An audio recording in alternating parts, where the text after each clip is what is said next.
summary. Aye. So our group decided to look at gender issues in education globally and locally in Britain and Scotland. So we're going to start with Catherine. Catherine's going to look at gender issues in South America with a link to popular education and Paulo Freire. I'm then going to talk about popular education applied out with Latin America and mostly to women really. It did sort of, the more research I did, it sort of tailed into other smaller sort of groups that weren't necessarily just for women. Then we're going to pass over to Ian, who's going to do, we're going to focus back on Scotland after that, and Ian is going to focus on sort of historical gender issues within Scotland's education. And then we're going to finish with Nikki, who's going to look at, forgotten what it was? Policy, local and global policy on gender and education. So I can start. Hi. We're start talking about that.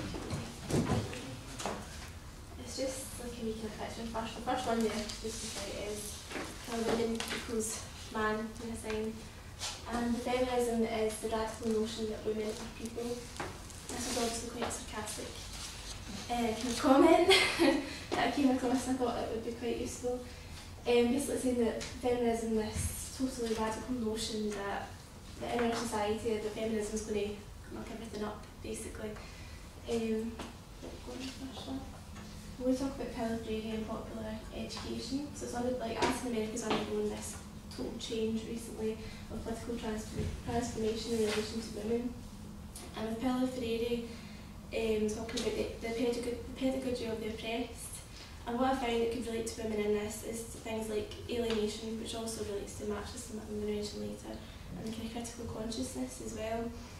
And this kind of view of education, learning to take control, to achieve power. It's not an individual objective, which can relate to women's groups, but it's being collective to protect the individual.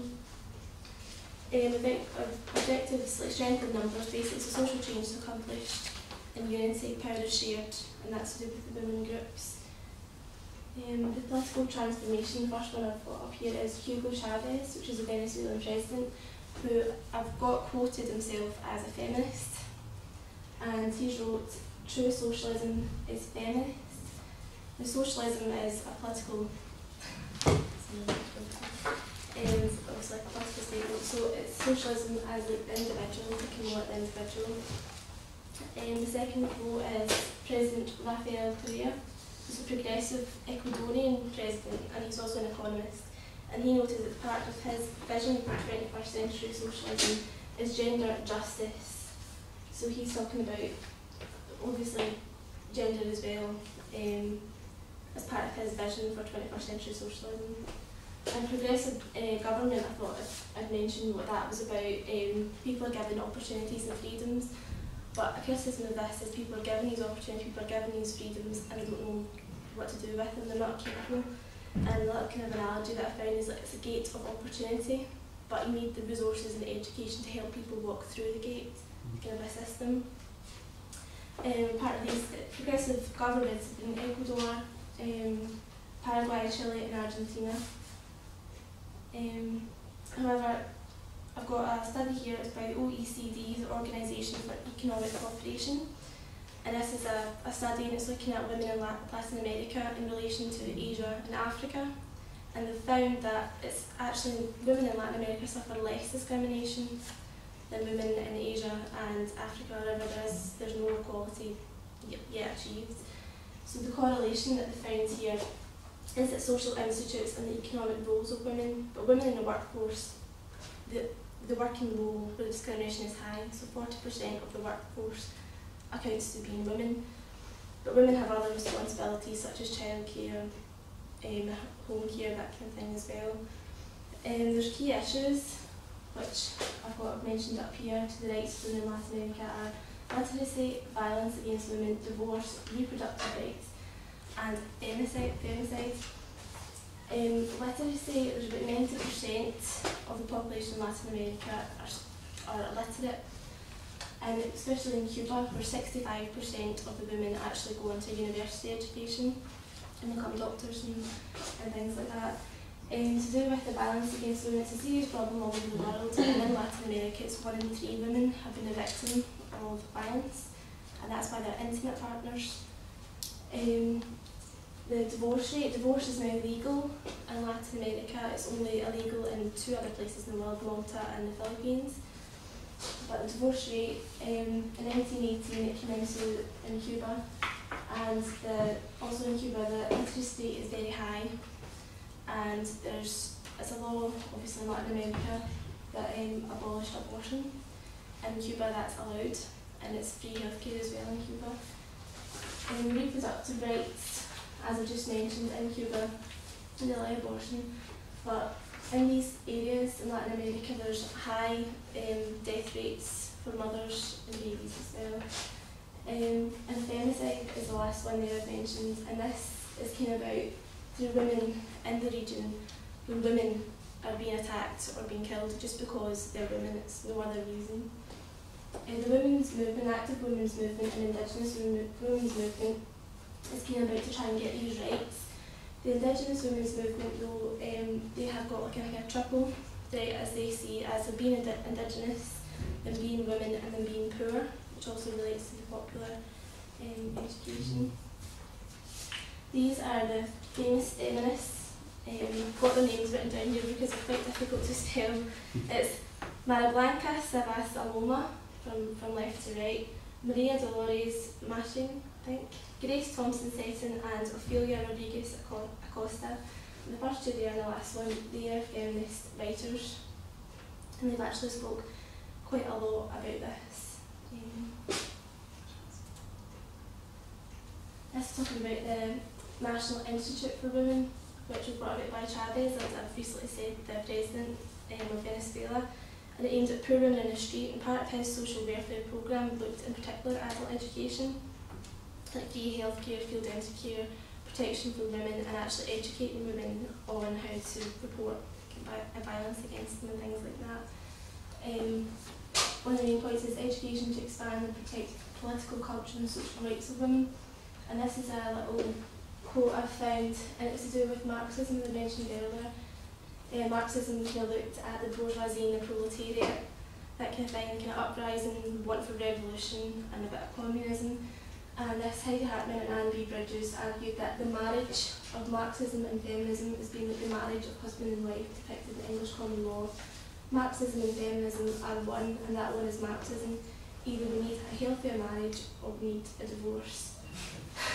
So, that kind of the same kind of aspects, the bourgeoisie and the proletariat, going towards the one thing. Obviously, that's kind of basing it on gender.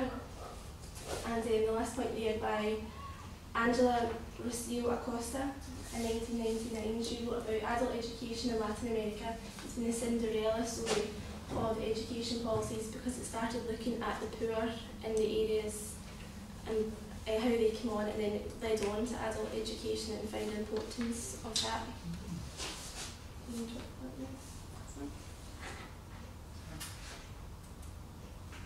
So I'll move you on to Anna, and she's going to move. So I really enjoyed the popular education part of the course, so what I wanted to do, and I've always been really interested in gender, was look at how it sort of applies out with Latin America. And I had a quick chat with Liam, who actually said to me it's not applied very well outside Latin America. He said that you never really find it applied as sort of true to Freire's form anywhere else. But there are places that are attempting to do it, and the more I looked into it, the more I realised that it does completely connect with what Freire is saying, that all education is political, because everything I looked at, and particularly because it's to do with gender, ends up becoming political. So I apologise if a lot of this ends up being mentioning political groups, but that's really where it's being applied. So I'm just going to quickly go over sort of Paulo Freire's ideas about popular education, not so much what we looked at, but more how it connects to gender. So in its earlier days, the popular education movement was not interested in the role of gender. Every section that I do in areas of the world on your handout, it references the texts and the articles that I used, just so I don't have to kind of reference it all the way through. It was only after the Women's Conference in Mexico City in 1975 and the growth of feminism thereafter that it began to look at the issue of gender and inequality. Although even now there is still a long way to go before it is considered integral to the practice of popular education.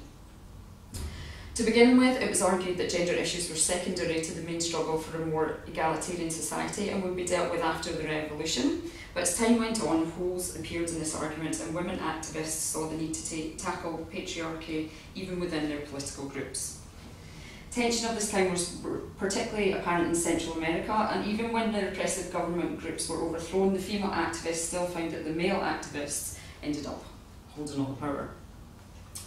The focus of the welfare groups is usually to work on women's self-esteem, help with their immediate needs, i.e. domestic and motherhood related issues, and encourage links with the wider popular movement and increase pressure on the state. So again, we see how it connects to being political. And some examples of groups in Latin America, there are quite a few in Latin America, but I've just picked a couple. The Honduran Federation of Peasant Women, which pressurised the Honduran government for agrarian reform, the Women's Network in Brazil, and the Women's Movement 2000. But again, I've put this on your handout, so if you want to look into them, you can. Lessons for the rest of the world. Paulo Freire's influence globally has been widespread. He briefly worked in Guinea-Bissau, I think I've pronounced that wrong, Tanzania and Cape Verde, produced in Anglophone Africa the widely acclaimed community education handbooks, Training for Transformation.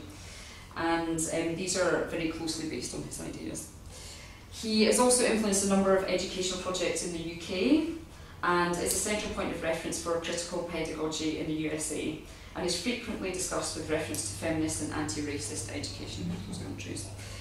His influence in Canada, if you want to look at Arnold et al.'s A Popular Education Handbook, or A New Weave Popular Education in Canada and Central America, and Augusto Boal, who Murray kindly introduced us to over the course. Again, he's quite obviously influenced by Freire. In third world development, education aims to challenge negative stereotypes of people and places, give voice to the views of popular organisations, and encourage an analysis of the causes of poverty. That's the Development Education Commission of 1999. This differs slightly from popular education and concentrates on people's realities rather than the learners, but is similar in its political convictions and methodology. Constant exposure to grassroots development meant that popular education was sort of learnt through association in those ways, rather than them using Freire directly. So we're going to first look at Africa, and then the Middle East. Africa particularly, we've got very high literacy issues, and most people can't have issues with reading and writing. So I'm going to talk about the new Universal Basic Education Programme, which is in Nigeria. And its aim is to produce educated women whose experience of using school libraries will make them able to use the power of information effectively in the interests of national development. And both life expectancy and literacy rates are very poor in Nigeria. And it's primarily a patriarchal society and relegates women and their contributions to national development to the background, and the female child is given little attention or even education. There are high dropout rates for women in education due to male chauvinism, child labour, early marriages, religious and social economic factors. The UBE was launched in September 1999 with the main purpose of ensuring that illiteracy is reduced to a bare minimum in the country. They aim to make education compulsory at the primary and junior secondary levels, because it wasn't at that time. The compulsory nature of the UBE means that more girls will be enrolled in school and complete primary and secondary education, with some going on to higher education, and this will mean a knock-on effect of a higher female literate population in the future. Again, this is all connected to going out and then hopefully joining the workforce and influence sort of community and national ideas. Like I've just put underneath. This will mean more female professionals which have a better impact on national development, perhaps even political activities. The hope is that this will change the patriarchal nature of Nigerian society. Then I'm going to look at, I'm now going to look at Tostan, which is actually probably the best example I've found of popular education being applied somewhere else. It's based in Senegal, West Africa, since 1991, but in the past 5 years has expanded into the Gambia, Guinea, Guinea-Bissau, Mali, Somalia, and another couple of countries that I can't pronounce. As of May 2009, it has reported 825 centres in these countries, and its educational programmes reach 54,740 participants. The subject of human rights into the educational programme of Tostan in Africa, they introduced this. This produced the effect of a participant-led social movement to end harmful practices such as female genital cutting and child and/or forced marriage. This was actually quite a shock for them. They didn't think that anything like this would ever happen, because obviously in these tribal societies, female circumcision is a massive human rights issue, and they genuinely didn't believe that there was anything wrong with it, from what I can gather from the research that I've done. The health education that Tostan brought into the communities that it works in made them realise quite how against human rights what they were doing. Originally being literacy based, the need to involve democracy and human rights in the curriculum came from a practice as generative themes as the participants interacted, which is very linked to Freire's ideas.